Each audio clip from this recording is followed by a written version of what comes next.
So this is the EMF in the living room. It's like 0.6 milligauss, and then for some reason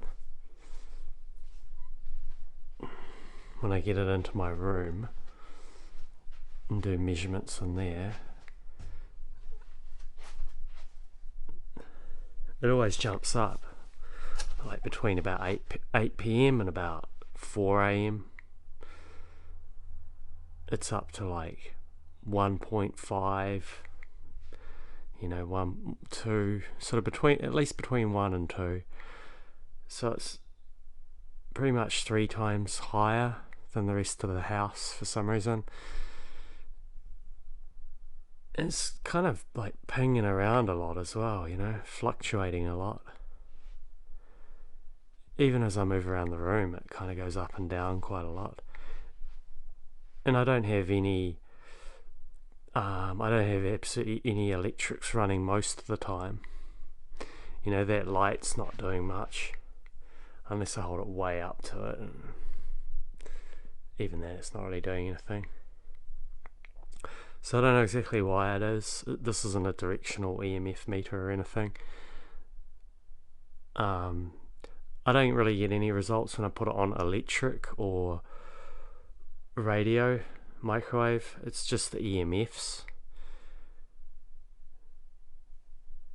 And it's pretty kind of like fluctuating quite a lot. Don't think that's going to be very good for the sleep.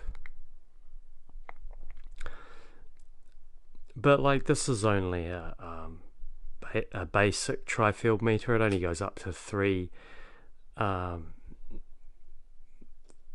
gigahertz. Is its range. And so if you're getting targeted with anything over that, I don't know what happens if you get hit with 60, 50, 100 gigahertz or whatever, 300 gigahertz or something. I don't know if this thing will redline, just go to redline and stay there. I'm not sure. Or whether it wouldn't detect it at all. I don't know. But yeah, it is kind of weird that when, I go around the rest of the house, it's actually pretty low.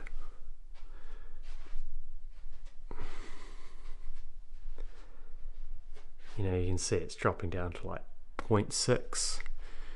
And then when I come in here, it drops even lower.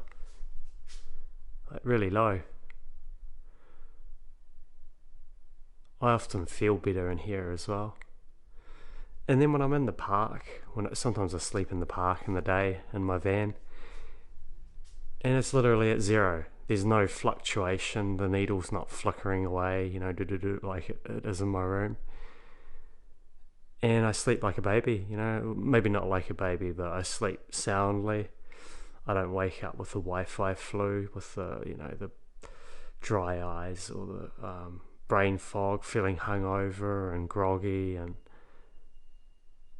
burning face and everything.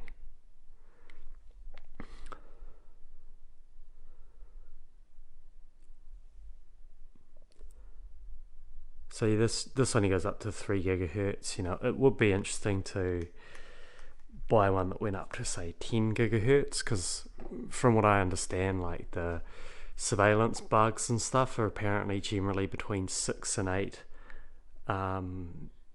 gigahertz. That's what they operate on, apparently, that sort of area of frequencies. But yeah, I don't know, it's really fucking technical, this targeting stuff. They can use, there's all these different measurements, micro Teslas and all sorts of different measuring things. And from what I understand, the brain works on all sorts of frequency bands. So they could use perhaps very low megahertz to target people and affect them. I don't think it's necessarily has to be really high powered to affect people. And all these electrical engineers and that, they'll scoff at you and say like, it's not ionizing, so it can't hurt you. But that's like really old school, like, very primitive kind of mindset. Like, it's not like they're, DARPA's finest, and they've been told about all the military applications of frequencies and stuff, and what frequencies work on nervous systems and target the brain and everything. It's all like heavily compartmentalized, and those who know about the nefarious crap, they're never going to be admitting to it or talking about it. So who really knows? You hear like the various whistleblowers, like that Paul Batcho, if he's a real guy, or if, I don't know if that's like controlled opposition or not. I don't know. But I do know that sleeping in the van in the park was incredible, and there were no towers nearby, and everything was zero pretty much. I mean, I don't know what would happen if I had this when I got hit with the frequencies that were so strong that they like blew the fuse of my meter box. I don't know if it would have even detected that, but it would have been interesting to have it at the time. For those who don't have an EMF meter, I'd say if you're using a laptop, like, don't put that on your lap, because it was literally, when I put it on EMF, it was literally like over the limit. It was off the chart, kind of off the scale, and when you hold it right up to the laptop, it's like fully over the red line, and when you hold it up to the screen, the same thing happened.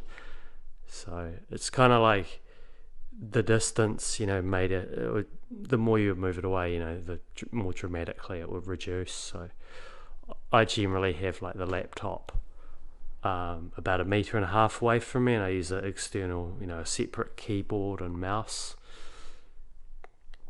And the other thing was like headlamps as well, like an LED headlamp that had about I think it was about 4 milligauss when I held the meter up to it, which is surprisingly high.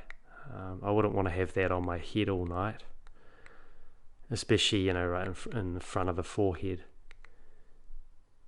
And the other one that's really high are these like LED lights. The ones up there, like when I hold the meter up to them, it was like over the limit, like totally off the chart, like over like 100 milligauss, I think it is. It was like over 100.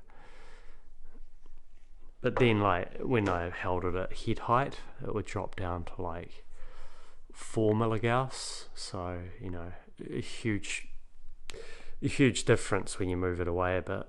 But still bad. I can still feel that shit when it comes on quite often.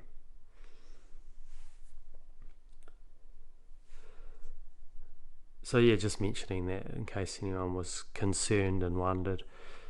It's not actually that bad when I hold it near the router. It's only when I get within about 0.5 meter of it goes pretty berserk.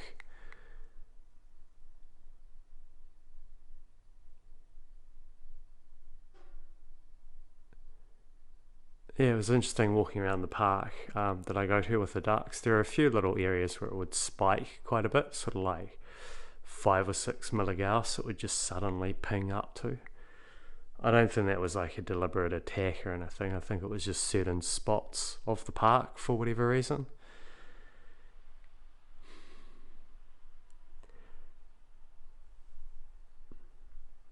Yeah, I don't think there's anything else to say. It's just if anyone was interested, I thought I might as well make a little video of the EMF meter. I think the GQ meter would be a good one to buy if anyone was looking to get one. Like, I think they're about $200 and yeah, for I think it's GQ 390 that the model that goes up to like 10 gigahertz. But again, you're never going to be able to use any of this for evidence or anything. It's more just to keep yourself safe, and find out what the big EMF producers are and how to like reduce exposure to them.